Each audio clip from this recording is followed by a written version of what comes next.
नमस्कार, बहस के नंबर 1 शो ताल ठोके में आपका स्वागत है। मैं हूं विशाल पांडे। बहस में आज हम बात करेंगे पश्चिम बंगाल की, जहां बीजेपी ने आरोप लगाया है कि कोलकाता के मेयर और ममता सरकार में मंत्री फिरहाद हकीम खुल्लम खुल्ला धर्मांतरण की पैरवी कर रहे हैं। दीदी के इस बेहद खास माने जाने वाले मंत्री महोदय ने मंच से कहा कि मुसलमान होना सौभाग्य की बात है, लेकिन मंत्री जी यही नहीं रुके। उन्होंने गैर इस्लामी लोगों को बदकिस्मत बताया। बीजेपी ने फिरहाद हकीम पर इस्लाम में कन्वर्ट कराने की अपील करने का आरोप लगाया है। यह आरोप भारतीय जनता पार्टी की तरफ से अमित मालवीय ने एक्स पर पोस्ट करके लगाया है। फिरहाद हकीम के इस बयान पर बीजेपी ने एक बार फिर मुस्लिम तुष्टीकरण के तीर चलाए हैं, यानी बीजेपी ने तृणमूल कांग्रेस पर मुस्लिम तुष्टीकरण के आरोप लगाए हैं और ममता बनर्जी की चुप्पी पर सवाल उठाए हैं।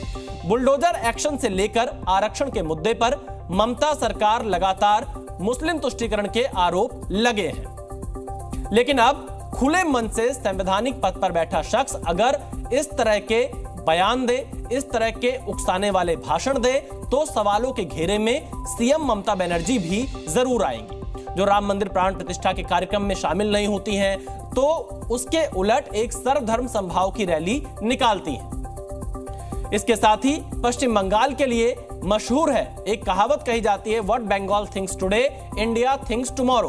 वो धरती जहां सबसे पहले सामाजिक आंदोलनों का जन्म हुआ, जिसकी पहचान रविंद्रनाथ टैगोर, स्वामी विवेकानंद और ईश्वरचंद विद्यासागर जैसे महान विभूतियों से है, अब उसी पश्चिम बंगाल से इस तरह के बयान देना टीएमसी को सवालों के घेरे में खड़ा करती है। तो दूसरी तरफ इस्लामी संगठन जमात इस्लामी ने आज प्रेस कॉन्फ्रेंस कर केंद्र सरकार पर नफरत और बदले की भावना से काम करने का आरोप लगाया है। आज इन्हीं दो मुद्दों पर होगी बात, लेकिन सबसे पहले देखिए हमारी एक खास रिपोर्ट।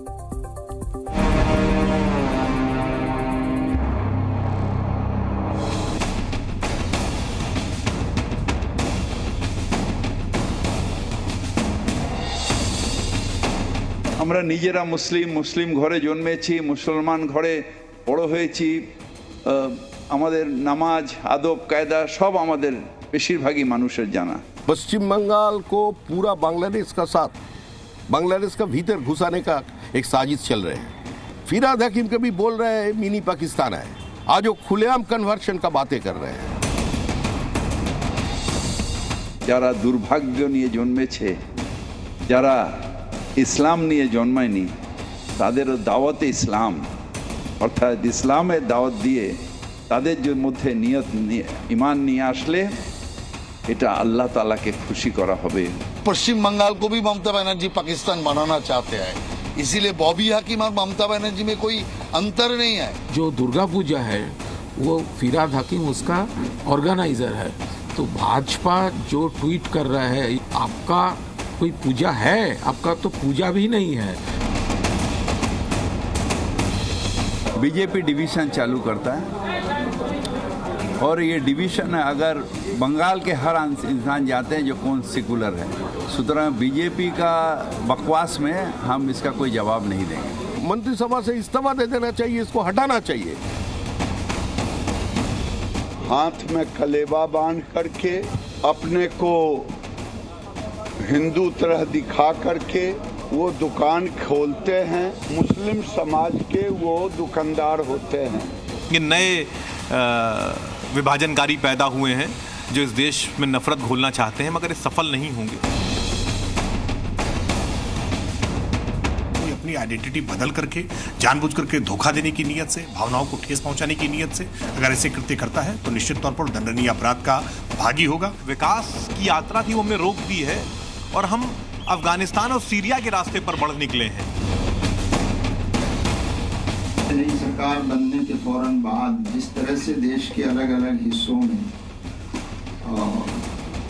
मुसलमानों को निशाना बनाकर मुस्लिम समुदाय को टारगेट कर रहे हैं। तो देखिए, यहां पर पश्चिम बंगाल के मंत्री की तरफ से जो विवादास्पद बयान दिया है, उसी मुद्दे पर बातचीत करने के लिए हमारे साथ प्रेम शुक्ला जी जुड़ चुके हैं, भारतीय जनता पार्टी के प्रवक्ता है। प्रेम जी, आपका बहुत स्वागत है। विनोद बंसल जी, विश्व हिंदू परिषद के प्रवक्ता, हमारे साथ जुड़ चुके हैं। विनोद बंसल जी, आपका बहुत स्वागत है। शुभांकर भट्टाचार्य जी, राजनीतिक विश्लेषक हैं, हमारे साथ जुड़ चुके हैं। टीएमसी का पक्ष एक तरह से रखते रहे, प्रो टीएमसी माने जाते हैं। दानिश कुरैशी, एआईएमआईएम के नेता, हमारे साथ जुड़ चुके हैं, आपका बहुत स्वागत है। मुस्तबा फारूक, मीडिया एडवाइजरी काउंसिल के ये सदस्य हैं, जमात इस्लामी हिंद से हमारे साथ जुड़ चुके हैं, आपका भी बहुत स्वागत है। राशिद शरीफ जी हमारे साथ जुड़ चुके हैं, एसआईएम-पीएलबी के अध्यक्ष, आपका भी बहुत स्वागत है। डीके दुबे जी, राजनीतिक विश्लेषक, भी हमारे साथ जुड़ चुके हैं। शुभांकर भट्टाचार्य जी, मेरा पहला सवाल आपसे है। फिरहाद हकीम का बयान आपने सुना होगा, जो इस्लाम में नहीं है वो बदकिस्मत है। अगर हम उन्हें दावत दें, अगर उनके अंदर ईमान ले आए तो अल्लाह ताला को खुश कर पाएंगे। इस बयान के क्या मायने हैं? बीजेपी तो आरोप लगा रही है कि आप लोग धर्म परिवर्तन के लिए उकसा रहे हैं। मैं आपसे इसका अर्थ समझना चाहता हूं। देखिए, हाँ, देखिए, मैंने अभी सुना, आपने जो सुनाया तो वो बांग्ला में बोला जा रहा था। मैं खुद बांग्ला भाषी हूं, तो मुझे उस बात की और भाषा की समझ है। और जो ब्रैकेट में दिखाया जा रहा था वो कहीं नहीं कहा गया है कि मैंने एक भी बात नहीं सुनी जहाँ पे कहा गया कि आइए धर्म को कन्वर्ट कर लीजिए या परिवर्तन ले लीजिए। ये शब्द मैंने नहीं सुना। अगर कोई और भी व्यक्ति यहाँ पे बांग्ला जानता हो तो कृपया वो मुझे समझा दे, शायद मुझे भी एक नई सीख मिलेगी। दूसरी बात, एक कहने का, हर एक बात को प्रस्तुत करने का एक ढंग होता है, जिस तरीके से रखा जाता है, जिस प्रकार से वो किया गया है। शायद बॉबी हकीम ने जिस प्रकार से बात को रखा, उसके कई मायने वहाँ से निकालने की कोशिश की गई। देखिए, कोई भी व्यक्ति होता है, मैं हिंदू ब्राह्मण परिवार में पैदा हुआ हूँ, मुझे अपने धर्म पर पूरा गर्व है, तो मैं भी ये बात कहूँगा कि मुझे ये मौका मिला, मैं जीवन में जब मैं यहाँ पे एक हिंदू ब्राह्मण के हिसाब से मैं पैदा हुआ हूँ, तो मुझे अपने धर्म के ऊपर गर्व है। और मैं चाहूँगा, मैं जिस तरीके से अपने धर्म को देखता हूँ, मेरे धर्म के मानने वालों को देखता हूँ, तो मुझे बड़ा गर्व महसूस होता है। और मैं चाहता हूँ, जैसे अगर मैं दुर्गा जी का अनुयायी हूँ तो मुझे लगेगा कि अगर माँ दुर्गा के जो लोग ये चाहने वाले होते हैं या जिन मंदिर से मैं जुड़ा हुआ होता हूं, उसमें अगर लोग आते हैं, मैंने आपकी बात सुनी। मैं आपसे बस इतना जानना चाहता हूं। देखिए, बीजेपी ने आपके ऊपर आरोप लगाए, मैंने उसका आपसे जवाब मांगा। मैं आपसे एक चीज ये समझना चाह रहा हूं खुद की जानकारी के लिए, क्योंकि आप कह रहे हैं कि आप बहुत अच्छे से उनकी भाषा समझ रहे हैं। ये दावत का मतलब क्या है? अगर हम उन्हें दावत दें, अगर उनके अंदर ईमान ले आए तो अल्लाह ताला खुश कर पाएंगे, ये इसका अर्थ क्या निकलता है? विशाल भाई, क्योंकि ये एक पूरे डायलॉग का एक हिस्सा है, मैं इसको दो हिस्से में इसका जवाब देना चाहता हूं। पहला हिस्सा ये है क्योंकि साथ ही साथ ये भी दिखाया जा रहा है कि बंगाल में, ये बार बार बताया जाता है, ये एक नैरेटिव चला आ रहा है कि बंगाल में पाकिस्तान बन रहा है। पता नहीं कहाँ से ये बेवकूफ़ी की वाली बातें जहाँ से आती हैं, मुझे भगवान उनके बुद्धि थोड़ी सी सुमति दे, उन लोगों को थोड़ा समझ में आना चाहिए। वो इस तरीके से कहा जाता है। सबसे अच्छी बात यह होगी कि थोड़ा सर्वे करा लिया जाए, पता कर लिया जाए कि बंगाल में आखिर कन्वर्जन हो कितना रहा है, कितने कन्वर्टेड हुए, कितने लोगों ने कन्वर्जन किया। इसके ऊपर अगर जांच करा दीजिए, आपको दूध का दूध पानी का पानी हो जाएगा। दूसरी बात, मैं और भी चीजों को मैं साथ में लेता हुआ चलता हूं। जल्दी से देखिए कहां इनकी बातें फेल हुई, वो चीजें मैं आपको बताता हूं। दूसरी बात, एक मिनट, मुझे 2 मिनट, आप मुझे बात पूरी कर लेने दीजिए। दूसरी बात, यहां पे आरोप लगाया जा रहा है, फिरहाद हकीम का एक सेगमेंट ऑफ डायलॉग दिखा दिया जाता है और कहा जाता है पूरी कहानी को समझ लो। साहब, आप लिफाफा देख के पूरा मजबूर मान लीजिए, आप पूरा चीजें आप समझ लीजिए खुद से। साहब, या तो पूरा सुनाए, तब तो बताया जाए कि ये डायलॉग किस लिए आया, कहां पे आया, किस संदर्भ में आया, किसके लिए बात कर रहे हैं, वो लोग कौन लोग, किसके विषय में बोला जा रहा है। सिर्फ किसी चीज को दिखा के सेंसेशनलाइज। मैं प्रेम शुक्ला जी से जवाब लेता हूं। मैं प्रेम शुक्ला जी, देखिए, टीएमसी के जो प्रो यहां पर राजनीतिक विश्लेषक बैठे हैं, वो ये कह रहे हैं कि एक सेगमेंट दिखाया जा रहा है, ये पूरा सच नहीं है उनके हिसाब से। आप जी, मतलब विशाल जी जो दिखा रहे हैं वो झूठ दिखा रहे हैं, ऐसा कहना है उनका?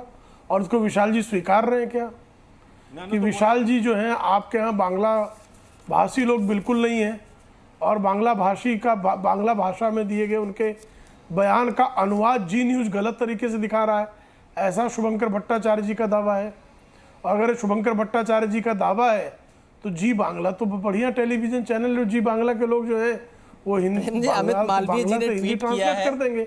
और आपने आरोप लगाया, मैं उस पे जवाब ले रहा हूं। आपके पास तो मैंने सिर्फ कहा वो शब्द दिखा दीजिए। मैं ये जानना चाहता हूं कि अगर मैं कुछ भी आरोप लगा दूं तो उसको आप पुष्ट करेंगे कि नहीं करेंगे, मुझे बताइए। आप कुछ दिखा देंगे मैं कुछ भी आरोप लगा दूं, जी न्यूज एक जिम्मेदार चैनल होने के नाते मेरे आरोपों की पुष्टि करेगा कि नहीं करेगा? जो शुभंकर भट्टाचार्य कह रहे हैं कि अनुवाद ही गलत है, क्या जी न्यूज ने अनुवाद की पुष्टि नहीं की है? क्या प्रश्न ये है।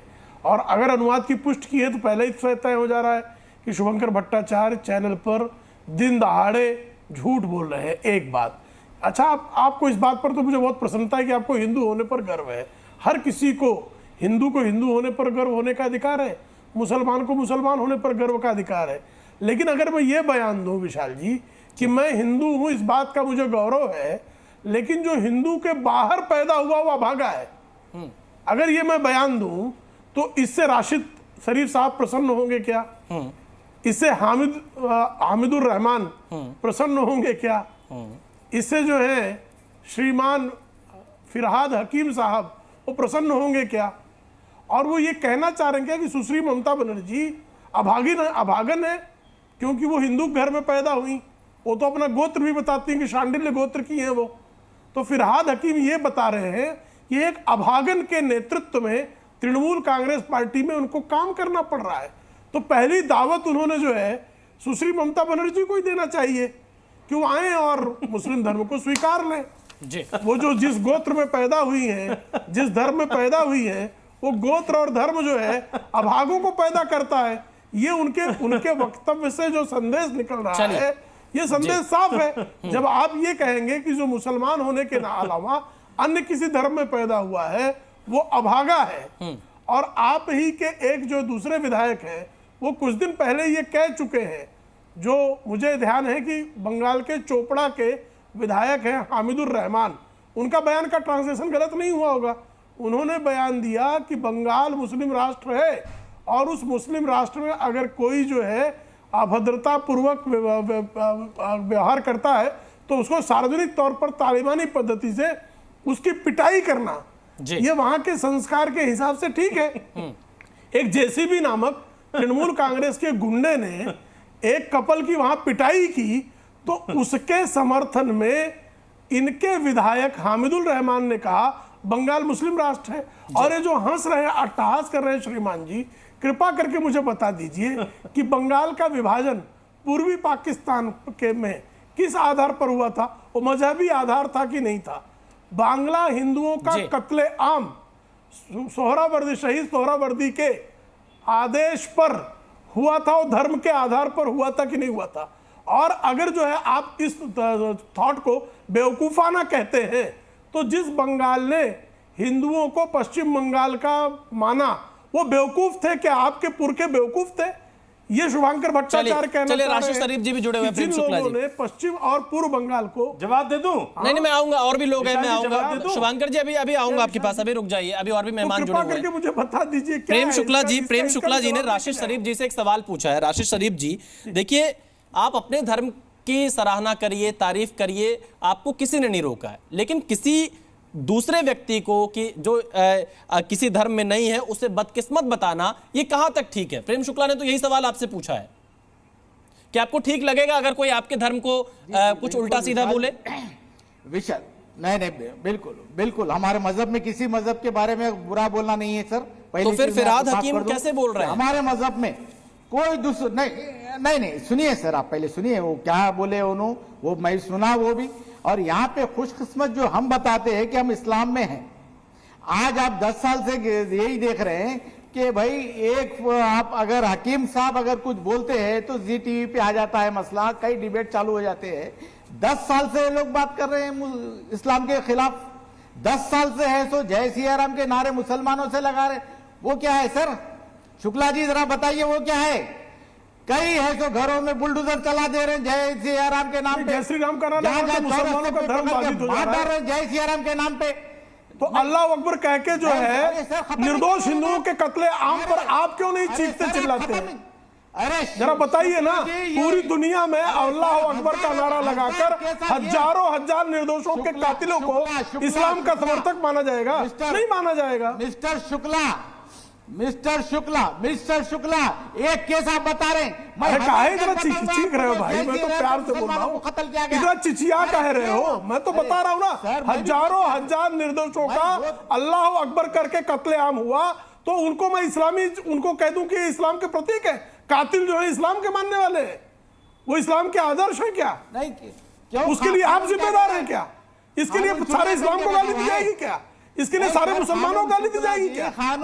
गजब आप तर्क दे रहे हैं। सारे मुसलमानों को जिहादियों की कार्रवाई के लिए सारे मुसलमानों को जिहादी नहीं कहा जा सकता, सारे मुसलमानों को कातिल नहीं कहा जा सकता। होते हैं पूरे आरएसएस खामोश होती है। कौन खामोश होता है जी? जहाँ पे किसी भी निर्दोष पे खामोश नहीं है, आप खामोश हैं क्योंकि फिरहाद हकीम की आप जो है डिफेंस में खड़े हो गए। फिरहाद हकीम के डिफेंस में आपको कुछ मिल नहीं रहा है, तो आप जो है अनायास की बकवास कर रहे हैं। चलिए देखिए राशिद शरीफ जी, राशिद शरीफ जी, राशिद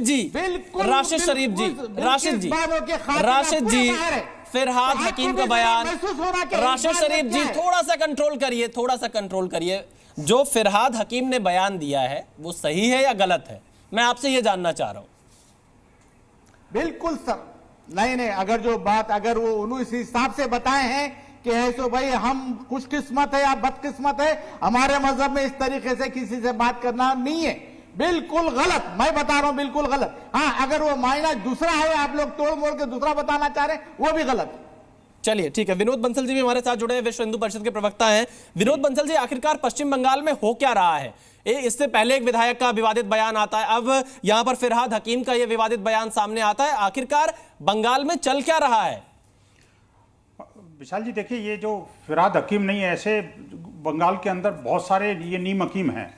और आप देखिए कि आपके स्क्रीन पर जो साइड में जो वो चल रहा है पोस्टर, उसमें बड़ा क्लियर कट डाटा है कि आखिरकार पिछले कुछ दशकों में हिंदुओं की पॉपुलेशन बंगाल की कहाँ से कहाँ पहुँच गई और जिहादियों की पॉपुलेशन कहाँ से कहाँ पहुँच गई। आप देखिए दोनों का कंपैरिजन करोगे तो अपने आप सब दूध का दूध पानी का पानी हो जाएगा। अभी हाल ही में 2 दिन पहले ही झारखंड उच्च न्यायालय ने क्या दिया, ये निर्णय दिया कि बांग्लादेशी और रोहिंग्या घुसपैठी जिस तरह से बेतहाशा बढ़े हैं, वो उसके नियर बाई जो स्टेट है, झारखंड है या जो बिहार है, उनकी स्थिति बद से बदतर होती चली आ रही है। बंगाल की स्थिति क्या है, किसी से छुपी हुई है क्या? मुझे समझ में नहीं आता कि बंगाल के अंदर कोई भी राजनीतिक दल का कोई प्रवक्ता अगर कोई अपने आप में मान लो मानने वाला हिंदू है, तो उसको ये सर्टिफिकेट आते के साथ क्यों बांटना पड़ता है कि मैं हिंदू हूँ, मैं भी हिंदू हूँ? आखिरकार किसने पूछा था उससे हिंदू है? हिंदू है तो हिंदुत्व के गौरव की बात करो ना जी। सिर्फ ये थोड़ी है मैं गर्व से कहता हूँ मैं हिंदू, मैं कहता हूँ कि हिंदुत्व के गर्व का पालन करो। आखिरकार जो जिहाद कर रहा है, जो लगातार जो धर्मांतरण के अड्डे चला रहे हैं, जो हिंदू बहन बेटियों की इज्जत के साथ खिलवाड़ करते हुए लव जिहाद के घटनाएं घट रही हैं, मैं कहता हूं अगर आप हिंदू हैं, माँ देवी के बाकी भक्त हैं, तो माँ दुर्गा की पूजा पर प्रतिबंध कौन लगाया जाता है? ये बंगाल के अंदर ही है ना, दुनिया के अंदर कहीं किसी और स्थान पर लगा दीजिए। आखिरकार वहां पर हमारे तो इंग्लैंड और अमेरिका में भी दुर्गा पूजा होती है, लेकिन बंगाल के अंदर जब दुर्गा पूजा या रामनवमी, हनुमान जयंती या सरस्वती पूजा की बात आती है तो प्रतिबंध लगा देते हैं जी। ये और सीधा सीधा उन पर जब किसी तरह से हाईकोर्ट के निर्देश के बाद में उनको यात्रा की मंजूरी देनी पड़ती है तो उसको पर पत्थर फेंकवा देते हैं। ये तो बंगाल है। आप देखिए कि अगर ये मिनी पाकिस्तान नहीं बोले तो क्या बोला जाएगा भाई इसको?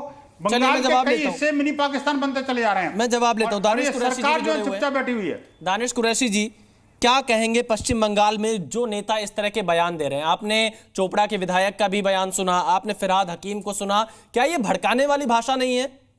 एक मंत्री की, विधायक की इस तरह की भाषा होनी चाहिए पश्चिम बंगाल में, और ममता दीदी चुप है? देखिए, सबसे पहली बात मैं आपको बताऊं कि हमारे पैनलिस्ट में टीएमसी के जो वो है अनुयायी, वो तो ऑलरेडी हैं। मैं टीएमसी का प्रवक्ता नहीं हूं, लेकिन जो पूरी बात है उस बात पे मैं फोकस करने की बात करूंगा कि जो कुछ मेरी समझ में आ रहा है वो निकल के ये आ रहा है कि उन्होंने जो कुछ भी कहा मजहब के मामले में, देखिए यहाँ शुक्ला जी भी बैठे हैं, बंसल जी भी बैठे हैं, अगर इनसे आप पूछेंगे तो ये गौमूत्र ले लेंगे, लेकिन अगर मुझसे आप पूछेंगे मुसलमान के तौर पे तो मैं तो शायद मस्जिद भी नहीं जा पाऊंगा, तो उनको तो ये लगेगा कि मैं अभागा हूं, और मुझे बकरा ईद के दिन ये लगेगा कि बंसल जी अभागे हैं और क्या कहते हैं शुक्ला जी भी अभागे हैं क्योंकि ये बकरा ईद नहीं मनाते। तो सबके अलग अलग सोच और अलग अलग मंतव्य है। हम किसी को काट के नहीं खाते, हम तो बांट के खाते हैं। हमारी संस्कृति बांट के खाने वाली, हम काट के खाने वाले नहीं है। मैं बकरीद पर कैसे बधाई दे दूंगा आपको भाई? एक कर मैं बकरीद पर आपको बधाई कैसे दे दूंगा? मैं काट के खाने वालों में से नहीं हूं, मैं तो बांट के खाने वालों में से हूं भाई। कैसी बात कर रहे हो आप? बंसल जी जवाब आने दीजिए जी। कुरैशी साहब, ऐसा कौन सा त्योहार जो रमजान करके मनाया जाता है? अब सवाल देखिए, अब सवाल यहाँ कि ये खड़ा है कि सबकी अपनी अपनी सोच है, अपने अपने जहन है, लेकिन पूरे देश में भारतीय जनता पार्टी धर्मांतरण स्वीकार नहीं होगा। मत करिए विशाल। अरे बंसल जी, आप बोल रहे थे मैं खामोश था। बंसल साहब एक एक कर, बंसल साहब वो स्काइप से जुड़े हुए, उनकी आवाज साफ नहीं आ पाएगी। कुरैशी जी को बात पूरी करने दीजिए, मैं फिर आपसे काउंटर लेने आऊंगा। कुरैशी जी आप बात पूरी करिए। देखिए, अब सवाल यहाँ कि ये खड़ा है कि जहां जहां भारतीय जनता पार्टी की सत्ता नहीं होती वहां जंगल राज हो जाता है। पहले नीतीश बाबू थे तो वो किसी और पार्टी के साथ में थे तो जंगल राज था। अब मंगल राज हो गया, अब रोज आप टीएमसी में बोलो। देखिए, आप रोज वहां पर ब्रिज गिर रहे हैं, जंगल राज नहीं है। अब सवाल ये है कि जहां भारतीय जनता पार्टी के सेवा की जो सत्ता है वहां पर ये बंसल और उनकी जो भगिनी संस्था है, ये हिंदू विरोध का झंडा और ठेका लेके जानते हैं। इनको पूछिए, जब मोदी रिजिम में मुख्यमंत्री के तौर पे गांधीनगर डिस्ट्रिक्ट, गांधीनगर में 180। चलिए देखिए मैं हमारे साथ मुस्तफा फारूक और डीके दोनों भी जुड़े हुए हैं। मुस्तफा फारूक जी मेरा आपसे सवाल है, आज जमात इस्लामी हिंद की तरफ से जो बयान सामने आया है, भारत में कहां नफरत आपको दिख रही है, कैसे नफरत दिख रही है, किस तरह के बयान दे रहे हैं आप लोग? यानी ये बात कि भारत में नफरत कहाँ दिख रही है, अगर ये आप सवाल करते हैं इसका मतलब ऐसा है कि शायद अब भारत में नहीं रहते या मैं भारत में नहीं रहता हूं। बात कर रहे हैं, मैं यहीं पर पैदा हुआ हूं, मैं यहीं पर रहता हूं, मैं यहीं नौकरी करता हूं। मुझे लगता है आपके दिमाग में कुछ विदेशी ताकतों ने आपके दिमाग में कुछ भर दिया होगा भारत के लिए, मुझे लगता है। हो सकता है कि आपकी वो विदेशी ताकतें आपके पास हो और मेरे जहन में भरना चाहते हो। अरे भाई साहब, फारूक साहब आपको कहाँ नफरत दिख रही है? कैसे आप कितने मुस्कुराते हुए बैठे हैं टीवी पर, कितने अच्छे से आप बात कर पा रहे हैं, और इसी भारत में आप इस तरह का बयान दे रहे हैं और फिर भी आपको नफरत दिख रहा है। ये भारत के संविधान की शक्ति है, ये हमारे देश की शक्ति है, ये डाइवर्सिटी की शक्ति है। लेकिन जो भी शक्तियां यहाँ पर काम कर रही हैं, वो शक्तियों का जो मैसेज इस लोकसभा में आया है, उसके बाद भी अगर मुझसे सवाल आप ये पूछते हैं कि नफरत कहाँ दिख रही है, तो ये पूरे नेशनल इंटरनेशनल मीडिया का पूरा आप जो है विश्लेषण कर लीजिए। फारूक साहब देखिए, आपको इंटरनेशनल मीडिया की बड़ी अच्छी आदत लगी होगी उनके विश्लेषण को पढ़ने की। आप हमारा भी विश्लेषण पढ़ लिया करिए, तो आप मुझे लगता है स्वदेशी की तरफ ज्यादा आगे बढ़ेंगे और भारत में आपको कम से कम नफरत दिखना बंद हो जाएगा। खैर, आप अपनी बात पूरी करिए। मैं आप अगर पूरी करने देंगे तो पूरा करूंगा। नहीं, आप अगर विदेशी एजेंडा चलाएंगे मैं आपको बात पूरी नहीं करने दूंगा। आपको इंटरनेशनल मीडिया पर भरोसा है तो आप उनसे जाकर बात करिए। ये तो मैंने कहा नहीं, आप अपनी बात मेरी जबान पे डालना चाहते हैं। आपकी बात से ये प्रतीत हो रहा है। नहीं, आपके प्रति ये आपकी समझ है ना, ये मेरी समझ नहीं है, ये मेरी समझ नहीं है, आपकी समझ। फारूक साहब, कहां से नफरत दिख रही है, मुझे आप इसका तो जवाब दीजिए। ये नफरत जो है वो सारी लिंचिंग से दिख रही है, वो सारे हेट स्पीचेस से दिख रही है, वो सारी टोपी से दिख रही है, वो सारे खान पान से दिख रही है, वो जो है मुस्लिम मुक्त भारत से दिख रही है। किसने कह दिया फारूक साहब मुस्लिम मुक्त भारत? मैं समझ नहीं पा रहा हूँ कहां का एजेंडा आप चलाना चाह रहे हैं, किसने कह दिया? अब ये अगर आप कहते हैं कि किसने कह दिया, मैं आपसे पूछ रहा हूँ। सारे देश में भाजपा ने ये कहा था कि हम भारत को मुस्लिम मुक्त और कांग्रेस मुक्त फारूक साहब देखिए आपको मैं झूठा एजेंडा चलाने की अनुमति नहीं दे पाऊंगा, मैं आपको यहाँ पर रोकूंगा। विशाल जी, मैं आऊंगा, कुरैशी साहब मैं आपके पास आऊंगा। फारूक साहब, मैं पहले प्रेम शुक्ला जी से काउंटर लूंगा। प्रेम शुक्ला जी, क्या आपकी पार्टी ने कहीं ऐसा कहा? मैं फिर फारूक साहब से जवाब लूंगा। देखिए, कैसे झूठ बोलते हैं ये आपके सामने सबूत आ गया। कैसे झूठ बोलते हैं, कैसे लबाड़ी करते हैं, कैसे भारत विरोधी एजेंडा चलाते हैं भाजपा। किसी नेता ने कभी भी भारत को फारूक साहब सुन लीजिए, मैं उन्हीं के सवाल का आपसे जवाब लेने आऊंगा। फारूक साहब आपने प्रेम शुक्ला की पार्टी बीजेपी पर आरोप लगाया, मैं उनसे जवाब ले रहा हूँ, आप उन्हें सुनिए, फिर मैं आपसे सवाल पूछने आ रहा हूँ। इस झूठे आदमी को, इस मक्कार आदमी को, इस लबाड़ आदमी को माफी मांगने के लिए कहना चाहिए। फारूक साहब, इस लबाड़ आदमी को, इस झूठे आदमी को, फारूक जी आपने प्रेम शुक्ला जी एक सेकंड। फारूक जी, आपने आरोप लगाया तो आप प्रेम शुक्ला के जवाब को सुनिए, मैं फिर आपसे सवाल लेने आऊं, क्योंकि आपने उनकी पार्टी पर आरोप लगाया है। मैं तुरंत क्लैरिफिकेशन ले रहा हूं उनकी पार्टी के किस नेता ने ऐसा कहा या नहीं कहा। विशाल जी किससे पूछी ना, किस नेता ने कहा? मैं वही पूछ रहा हूँ। चलिए जवाब दीजिए फारूक जी। जनता पार्टी के किस घोषणा पत्र में कहा गया? चलिए किस संकल्प पत्र में है, आप मुझे इसकी जानकारी दीजिए। भारतीय जनता पार्टी के किस संकल्प पत्र? फारूक जी आप जानकारी दीजिए, आप तो बहुत एनजीओ से भी जुड़े होंगे आपके लोग, तो आप जवाब दीजिए। अभी जो ये कह रहे हैं लबाड़ और ये मक्कार, ये कौन से घोषणा पत्र में लिखा है? भाजपा का ये अपनी जबान का इस्तेमाल कर रहे हैं इस तरीके से जो इर्रेस्पॉन्सिबल। आप झूठ बोलेंगे तो आपको मक्कार कहूंगा मैं, आपको झूठा कहूंगा, आपको लबाड़ कहूंगा। नहीं देखिए मुद्दे से नहीं भटकना है फारूक जी। आप मुझे बताइए, आपने जो बयान दिया, आपने जो इससे पहले बयान दिया, वो कहां पर किसने कहा? मुझे इसकी जानकारी दीजिए आप। अरे सर, मैं आपको सारे स्पीचेस की बोले तो बाद में इसलिए भेज दूंगा। आप अभी बताइए ना, सामने प्रेम शुक्ला जी बैठे हैं, मैं काउंटर लूंगा। बाद में क्या भेज देंगे आप? इंटरनेशनल मीडिया की कटिंग भेजेंगे? आप भारत को बदनाम करने के लिए अंतर्राष्ट्रीय मीडिया की कटिंग्स भेजेंगे? आप दूसरे देशों की मीडिया में जो कुछ छप रहा है, आप उसको भारत से टैग करेंगे? आप अभी बताइए, प्रेम शुक्ला से मैं जवाब लूंगा। ये नफरत है आपका, नफरती जो बोल रहे हैं वो भाई के भाजपा का ऑथेंटिक रिपोर्ट है क्या? नफरती एजेंडा है। अरे फारूक जी आप आरोप लगा रहे हैं, आप जवाब दीजिए ना, मैं सामने उनसे जवाब लूंगा। मैं भी तो आपको जवाब ही दे रहा हूँ। कहाँ जवाब दे रहे? चलिए प्रेम शुक्ला जी मैं चाहूंगा 1 मिनट इनका जवाब पूरा होने दीजिए। प्रेम शुक्ला जी 1 मिनट इनका जवाब आने दीजिए। आप बताइए फारूक जी, कहां से आपको नफरत दिखी और किस नेता ने कहा कि मुस्लिमों को हटा देना चाहिए? आप कैसे भड़काऊ बात कर रहे हैं? आप इसका आधार प्रस्तुत करिए। नहीं, ये आपके कहने से मैं भड़काऊ हो जाऊंगा, ये इनके कहने से लबाड़ हो जाऊंगा। और नेशनल सारे मीडिया में जिस तरीके से हमने इस चीज को प्रेजेंट किया है और जो कुछ द्वेष और घृणा हमने पैदा की है, उसको हम अगर रिफ्यूज करते हैं तो करने से सारी जनता तो इसको जानती है ना कि क्या हो रहा है। अफगानिस्तान को एक बार पढ़ता होगा। फारूक जी आपके पास जवाब नहीं है, आप आरोप लगाकर भागते हुए नजर आ रहे हैं, आपके पास जवाब नहीं है। मैंने आपको पूरा समय दिया। देश के दर्शक देख रहे हैं आप कैसे अंतर्राष्ट्रीय एजेंडा भारत में चलाने का प्रयास कर रहे हैं और आप बेनकाब हो रहे हैं। मैं ना अंतर्राष्ट्रीय चला रहा हूं। आप कहां? आप मुझे प्रस्तुत करिए ना। आप इंटरनेशनल मीडिया का हवाला दे रहे हैं। क्या आप इंटरनेशनल मीडिया के हर रिपोर्ट को मानते हैं? नकाब मुझ पर नहीं चढ़ा सकते हैं। क्या इंटरनेशनल मीडिया भारत की बात को रख पाएगा? मैंने कहा इंटरनेशनल मीडिया के, आपने बोला आप जाकर आप रिवाइंड करके सुन लीजिएगा। मैं सुनूंगा तो उसमें नेशनल के साथ इंटरनेशनल है, तो आप इंटरनेशनल मीडिया को जोड़ रहे हैं। आप जाके रिवाइंड करके सुनिएगा आपने क्या बयान दिया है।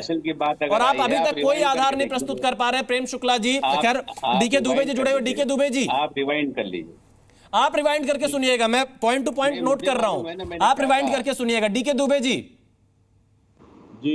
आप जवाब दीजिए, कैसी भाषा का प्रयोग कर रहे हैं फारूक जी? किसने बयान दिया ऐसा?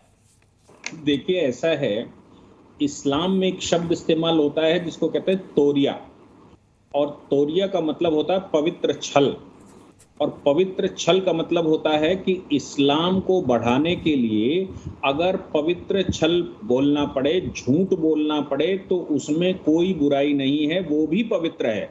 तो अगर वो ऐसी बातें कर रहे हैं बिना किसी रिकॉर्ड के, आपकी निजी राय होगी, मुझे इस बारे में ज्यादा जानकारी नहीं है क्योंकि धर्म का ये मामला। मैं अब ये जी न्यूज़ बिल्कुल स्पष्ट कर देता है, आप अपनी बात पूरी करिए।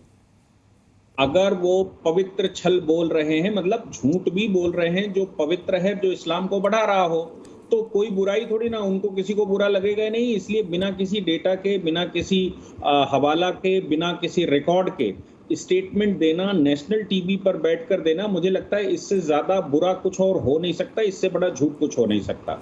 दूसरी बात, जहां तक हम बंगाल की बात करते हैं तो ये सबको मालूम है कि मुस्लिम लीग की स्थापना कहां से हुई थी। आगा खां तो बंगाल से ही आते थे। असली उस समय आज़ादी से पहले का जो मुस्लिम क्षेत्र था हिंदुस्तान के अंदर, वो तो बंगाल ही था, और पार्टीशन भी बंगाल से ही मांगा जा रहा था, और बंगाल ही सबसे बड़ा विवाद का जड़ था। हम सबको मालूम है जब डायरेक्ट एक्शन शुरू हुआ तो वो कहाँ शुरू हुआ था। अब बंगाल में ये बात कही जा रही कि नहीं, वो आज की तारीख में जो बोल रहे हैं वो साहब वो कोई कन्वर्जन के लिए नहीं बोल रहे हैं। ईमान लाना, क्या यहाँ पर इतने सारे मुस्लिम पैनलिस्ट बैठे हुए हैं, उनमें से एक भी कह सकता है कि इस्लाम का काम ईमान लाना नहीं है? क्या उनके यहाँ ये नहीं कहा गया कि ईमान पर लेकर आओ? क्या ये नहीं कहा गया कि बाकी सबको कन्वर्ट करो? और दूसरी बात ये है कि इस्लाम जो है वो तो कन्वर्टेड लोगों का ही मजहब है ना। हिंदुस्तान के अंदर तो एटलीस्ट कन्वर्टेड लोगों का ही मजहब है, कन्वर्ट किसी न किसी ने किया ही होगा, कोई चाहे वो किसी प्रकार से किया हो।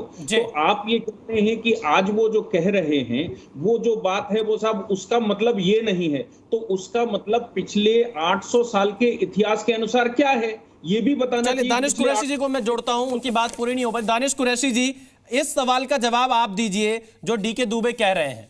इन्होंने तो बहुत विस्तार से बता दिया ईमान का मतलब क्या है। देखिए, डी के जो दुबे जो हैं, वो मुझे लगता है उनके पास इस्लाम की कोई जानकारी नहीं है और बिल्कुल बिल्कुल बेकार की और हम्बक बात कर रहे हैं। मैं तो मुद्दे की बातें कर रहा हूं। शुक्ला जी जो कह रहे थे वो और जमात इस्लामी का जो काम है वो मैं आपको बताऊं। दरअसल बात कहीं ना कहीं ट्विस्ट हो गई। जमात इस्लामी इस देश में वो काम करती है जिन्होंने नौजवानों को मेन स्ट्रीम से जोड़ा, और आप देखेंगे कि आप मैक्सिमम मुस्लिम कम्युनिटी में जो देखेंगे जमात इस्लामी से जुड़े हुए लोग, वो कहीं ना कहीं आपको एडमिनिस्ट्रेशन में काम करते हुए नजर आएंगे। दिक्कत क्या है उनकी, सुनिए मैं आपको बताऊं। दिक्कत ये है कि ये शुक्ला जी जैसे लोग, दुबे जी आप दोनों लोग स्काइप से जुड़े हैं, आप दोनों लोग स्काइप से जुड़े, एक एक कर बोलेंगे तभी बात सामने। दुबे जी आपकी बात हो गई थी, कुरैशी जी की बात सामने आने दीजिए। मैं बताऊं अब सवाल एक एक कर दुबे जी, मैं अपनी बात खत्म कर लूं फिर आप बोलिएगा। अब सवाल यहाँ ये आके खड़ा है कि शुक्ला जी से ये सवाल पूछा गया कि भाई इन्होंने मुसलमानों के खिलाफ, तो मैं आपको बताऊं इस देश की अदालत के खिलाफ बावजूद जाके एक मस्जिद ढहाने का प्रोग्राम, ये मुसलमानों के खिलाफ तारीख नहीं है तो क्या है। एक इनकी मेंबर ऑफ पार्लियामेंट ये कहती है कि अपने चाकू को धार करके रखिए, ये मुसलमानों के खिलाफ नहीं है तो क्या है। एक इनका एमपी जाके कहता है दिल्ली के अंदर में मुसलमानों के ठेले से कुछ मत खरीदिए, तो ये मुसलमानों के खिलाफ नहीं है तो क्या है। दिक्कत क्या है भारतीय जनता पार्टी की और उनकी भगिनी संस्थाओं की, ये पूरा एक नैरेटिव बना के खड़ा करने की कोशिश कर रहे हैं। मेरा मजहब मेरे लिए है और उनका मजहब उनके लिए है। प्रेम शुक्ला जी जवाब दीजिए। जी देखिए, इन्होंने दुबे जी के लिए अहमक शब्द का प्रयोग किया और आपने इस पर आपत्ति नहीं की। मैं सुन नहीं पाया। प्रेम शुक्ला जी आपको आपत्ति नहीं होगी मुझे लगता है। प्रेम शुक्ला जी इनको लुक्खा मैं कहूं तो आपको आपत्ति नहीं होगी, इनको लंपट कहूं तो आपको आपत्ति नहीं होगी। प्रेम शुक्ला जी न्यूज जो है इनको, प्रेम शुक्ला जी मैं उस शब्द को सुन नहीं पाया। इनको लुक्खा, लंपट, अहमक ये सारे उन्होंने इस्लाम के लिए गलत शब्दों का प्रयोग किया, इसलिए मैंने कहा पांडे जी, बाकी मैं कभी किसी को व्यक्तिगत नहीं बोलता। क्या गलत कहा उन्होंने? कोट किया उन्होंने। नहीं क्या गलत किया ये बताइए। कौन सी, अरे मुझे कौन सी आयत या कौन सी सूरत बताइए। कुछ एक कर दानिश कुरैशी प्रेम शुक्ला जी को बात करने दीजिए। दानिश जी प्रेम शुक्ला जी को बात करने दीजिए। दानिश जी आप स्काइप से जुड़े हुए हैं, एक एक कर प्रेम शुक्ला जी को बात पूरी करने दीजिए, मैं फिर आपसे सवाल लेने आऊंगा। एक और आपत्तिजनक बात कही, हमारे गौमूत्र जो पंचगव्य का अंग है उसके बारे में उन्होंने टिप्पणी की कि गौमूत्र पिए हमको कोई आपत्ति नहीं है, आप सुअर मूत्र पीजिए मुझे भी आपत्ति नहीं है, मेरे लिए गौमूत्र पवित्र है। आप जो है कपूरा खाइए बकरे का, मुझे कोई आपत्ति नहीं है। आप कपूरा खाइए मुझे कोई आपत्ति नहीं भाई, वही तो कह रहा हूं, मुझे कोई आपत्ति नहीं। कपूरा खाइए, खाइए सुअर खाइए, मैं कहाँ मना कर रहा हूँ, मना कर रहा है, काट के खाइए। प्रेम शुक्ला जी दानिश कुरैशी ने आपके ऊपर आरोप लगाया, कुछ ऐसे इंसिडेंट्स गिनाए कि आपके नेताओं ने इस तरह के बयान दिए। हाँ नहीं बिल्कुल, हमारे किसी नेता ने गलत काम है। दानिश कुरैशी जी जवाब आने दीजिए। दानिश कुरैशी जी मैंने आपका सवाल पूछा, जवाब आने दीजिए। दानिश कुरैशी के नेता अकबरुद्दीन ओवैसी ने यह जरूर कहा कि 15 मिनट का समय दे दो, हम 85% हिंदुओं को साफ कर देंगे। यह मोहब्बत का पैगाम था कि यह नफरती बयान था। सर तन से जुदा करने के लिए हैदराबाद में एक पुलिस थाने को घेर कर वहां पर लोगों के सर तन से जुदा करने का कुकर्म किसने किया? यह all India Muslim Ittehadul Muslimeen के लोगों ने किया, मजलिस इत्तेहादुल मुस्लिमीन के गुंडों ने किया। और हैदराबाद में इसके वीडियो आप जी न्यूज ने ही दिखाया, मैंने नहीं दिखाया, मेरे कैमरामैन नहीं गए थे, जी न्यूज के कैमरामैन गए थे, जिन्होंने सर तन से जुदा करने का नारा लगाकर हैदराबाद के पुलिस थाने को घेर रखा था। यह मोहब्बत का पैगाम था। भाग्य लक्ष्मी को गालियां देना, भाग्य लक्ष्मी के लिए जिन शब्दों का प्रयोग किया उन शब्दों का प्रयोग मैं जुबान पर लाना भी अपराध समझता हूं। अकबरुद्दीन ओवैसी ने प्रयोग किया, यह मोहब्बत का पैगाम था। एक हिंदू लड़के के पीछे एक मुस्लिम लड़की बैठकर जा रही थी हैदराबाद में, उसको उतार कर MIM के गुंडों ने इसलिए मारा कि वो हिंदू लड़के के पीछे जा रही थी। यह मोहब्बत का पैगाम है। इस देश को बांटने का प्रयास करना है मोहब्बत का पैगाम है। 10 लाख से अधिक लोगों की हत्याएं कर देना रजाकारों द्वारा। जो रजाकार जो है एआईएमएम के संस्थापक कौन थे? रजाकार ही थे ना। ये रजाकार मोहब्बत का पैगाम दे रहे थे। चलिए मैं जवाब लेता हूं। और भारतीय जनता पार्टी के किसी नेता ने इस देश से सारे मुसलमानों को खदेड़ दिया जाए ये बयान कभी नहीं दिया। चलिए दानिश कुरैशी जी जवाब दीजिए। ये फारूक मुस्तफा जो है और उसके बावजूद जो है देखिए विशाल जी, अच्छा बस शुक्ला जी मेरा नाम दानिश है, आपका नहीं। अच्छा अब सुनिए तो अब सुन लीजिए। देखिए मैं आपको कहूं नहीं ये बताइए कि जो आरोप आपके ऊपर दानिश एक सेकंड, जो आरोप आपके ऊपर प्रेम शुक्ला जी ने लगाए, क्या यही आपके मोहब्बत का पैगाम है? हाँ मैं जवाब दूंगा। देखिए सबसे अच्छा बस शुक्ला जी, अब दानिश कुरैशी मेरा नाम है, आपका नाम क्या? सुनिए अब मैं आपको जवाब दूं। देखिए सबसे पहली बात तो इनकी दिक्कत है कि मैं अगर इनसे पूछ लूंगा अभी तो फिर ये फिर भड़क जाएंगे कि देखिए कि आप अदालत का फैसला नहीं मानते, अकबरुद्दीन वाले मामले में नहीं मानेंगे, फिर से रिपीट कर करेंगे। दूसरी बात सुनिए मैं आपको जवाब दूं। सवाल यहाँ ये आके खड़ा है कि आपको ये तो याद है कि भाई ये सारी घटनाएं घटी, क्या ये जस्टिफिकेशन आपका बराबर है कि अगर वहां ऐसा हुआ? हालांकि ऐसा नहीं हुआ है, लेकिन अगर कहीं ऐसा हुआ है इसलिए आप भी कर रहे हैं तो आप ये कह दीजिए कि ऐसा ही हम करेंगे, ऐसा ही हम करेंगे। इसका मतलब ये नहीं हुआ है, बार-बार हुआ। इतिहास कहने का मतलब ये है इस तरह ही इसी तरह चाकू को तेज करते रहेंगे, इसी तरह ठेले को उखाड़ के फेंकते रहेंगे। मोदी जी इसी तरह दिखाते ही सुनिए मोदी जी इसी तरह मंगलसूत्र की बात करते रहेंगे। देश के प्रधानमंत्री नरेंद्र मोदी जी मंगलसूत्र की बात करेंगे, वो ठीक है। देश के प्रधानमंत्री मंगलसूत्र की बात करेंगे, वो ठीक है। मोदी जी ने क्या बात की? अकबरुद्दीन ओवैसी जैसे बदकारी जो है हिंदू बहनों के गले से मंगलसूत्र छूट लेगा। नहीं अरे क्या नहीं कहा, ये पूछ लीजिए, विशाल जी से पूछिए, उन्होंने भी चलाया था, हमने डिबेट की थी। आप ही के पैनलिस्ट, आपके भी पार्टी के प्रवक्ता थे उसमें। आप मुसलमान लोग उनके गले से मंगलसूत्र छीन लेंगे, ऐसा मोदी जी ने कहा, ऐसा मोदी जी ने कहा। चलिए देखिए दानिश राहुल गांधी की सरकार आई तो छीनेगी, ये कहा गया। अगर राहुल गांधी के नेतृत्व वाली सरकार आई तो हिंदुओं के देखिए फारूक, मैं एक चीज क्लियर करता हूं। दानिश कुरैशी जी, प्रेम शुक्ला जी, मैं एक चीज क्लियर करता हूं। फारूक जी ने जो आरोप भारतीय जनता पार्टी पर लगाया उसके ना तो वो सबूत दे पा रहे हैं, ना उसके बारे में कोई तथ्य गिना पा रहे हैं, जिस मुद्दे पर ये बहस आगे बढ़ी है। फिलहाल विनोद बंसल जी कुछ कहना चाह रहे हैं। विनोद जी देखिए, मैं ये कहना चाहता हूं कि जो जमीयत उलेमा हिंद की बात हो या जमात इस्लामी की बात हो, इन दोनों ने ये जो कहा है कि नफरत बढ़ रही है, निश्चित रूप से मैं मानता हूं कुछ लोगों में नफरत बढ़ी है। नफरत किसकी वजह से? नफरत शासन के प्रति, नफरत किसके प्रति? संस्कृति के प्रति। देखिए इन्होंने जो प्रस्ताव पारित किया उसमें कहा संस्कृत क्या चीज़ है, आप क्या थोपना चाहते हैं। इन्होंने कहा कि जो नए कानून के तहत जो ना 90 दिन की पुलिस कस्टडी को बढ़ा दिया गया है, 90 दिन कर दिया गया है, ये क्यों करना चाहते हैं? यानी डर है इनके मन में डर है कि हम अपराध करेंगे तो 90 दिन तक अंदर रहेंगे। आप देखिए कि देश को जो है, देश का विरोध जो है, ये कह रहे हैं कि आपने जो है ना राजद्रोह का कानून तो हटा दिया लेकिन देशद्रोह नहीं हटाया, यानी देशद्रोह के लिए स्वतंत्रता चाहते हैं।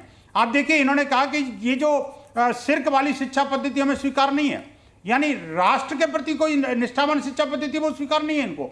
ये कह रहे हैं हमारे मदरसों के अंदर ताका झांकी नहीं अलाउ करेंगे, मदरसों को ऊपर जो है ना राइट टू एजुकेशन नहीं लगने देंगे। राइट टू एजुकेशन हमारा पार्ट ही नहीं है। संविधान की बात करेंगे लेकिन संविधान में जो प्रदत्त अधिकार है बच्चों को राइट टू एजुकेशन वाला, उसको नहीं देने देंगे। आप देखिए इनकी नफरत कहां है?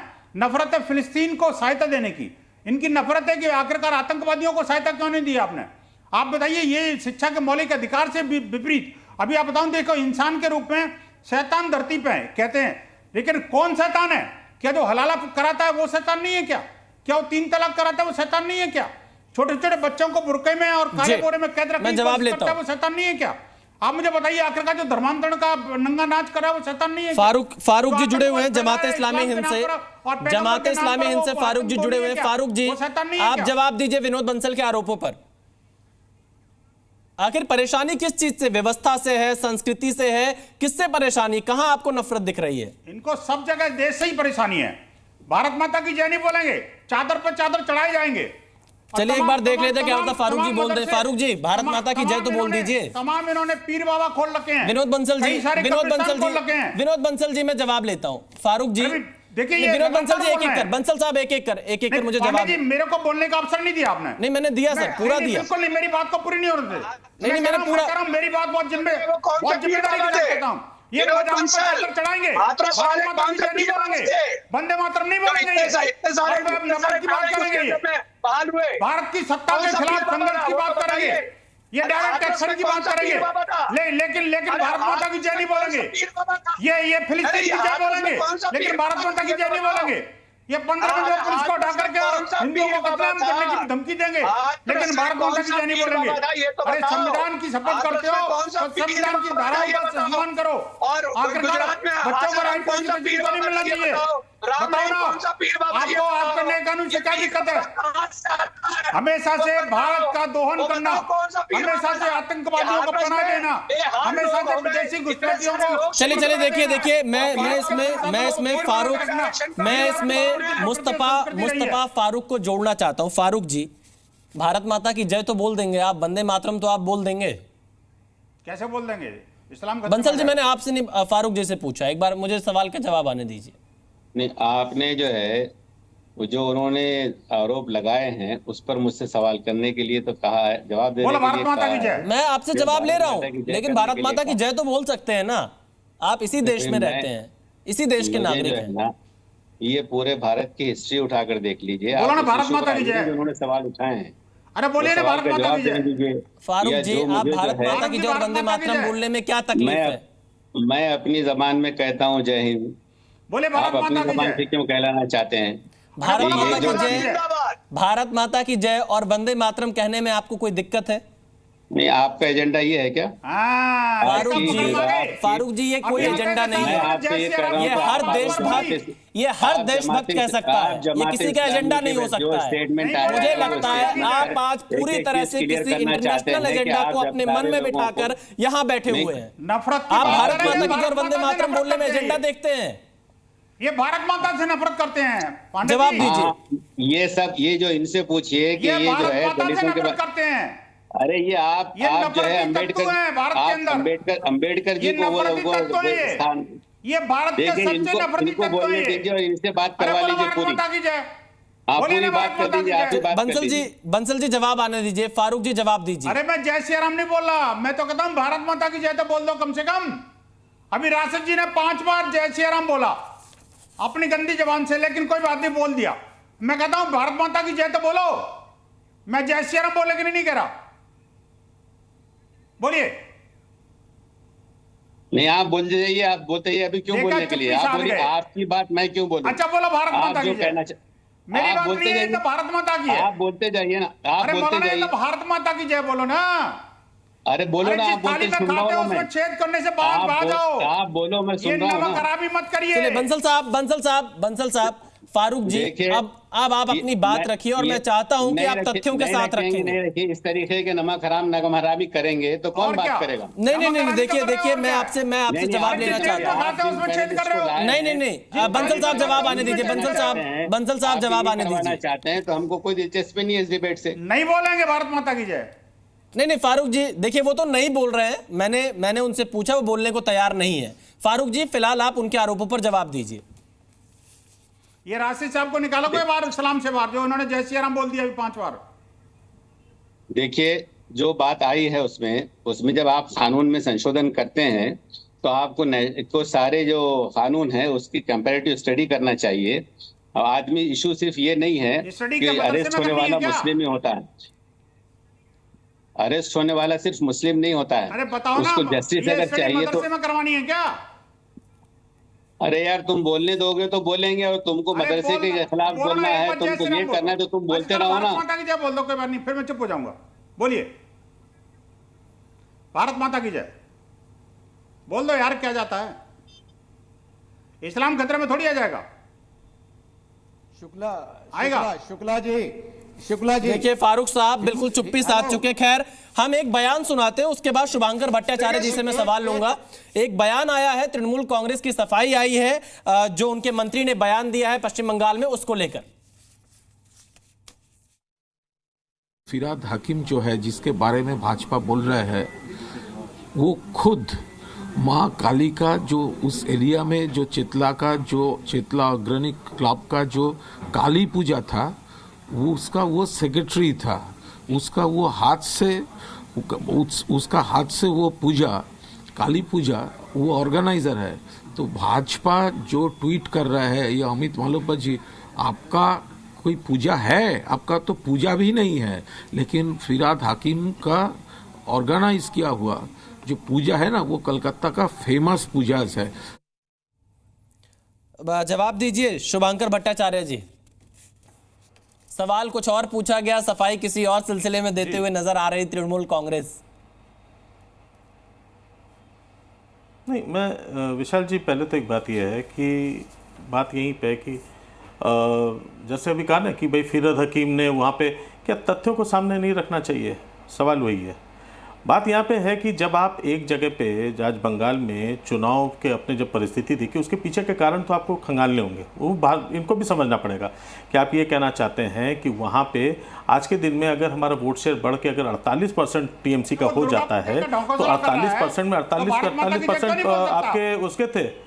तो ये बातें सुनिए, ऐसा है, सुनिए, हेलो, ऐसा है ना, अरे मान्यवर ऐसा है, सुनिए, इस तरीके की अगर आपको डिबेट की, मैं भी कर सकता हूं। मैं कह रहा हूं भारत माता की जय, मैं कह रहा हूं जय श्री राम, मैं कह रहा हूं जय। आपको क्या दिक्कत है मेरे दुर्गा माता से? आपको क्या दिक्कत है? आपको किस बात की दिक्कत है दुर्गा माता से?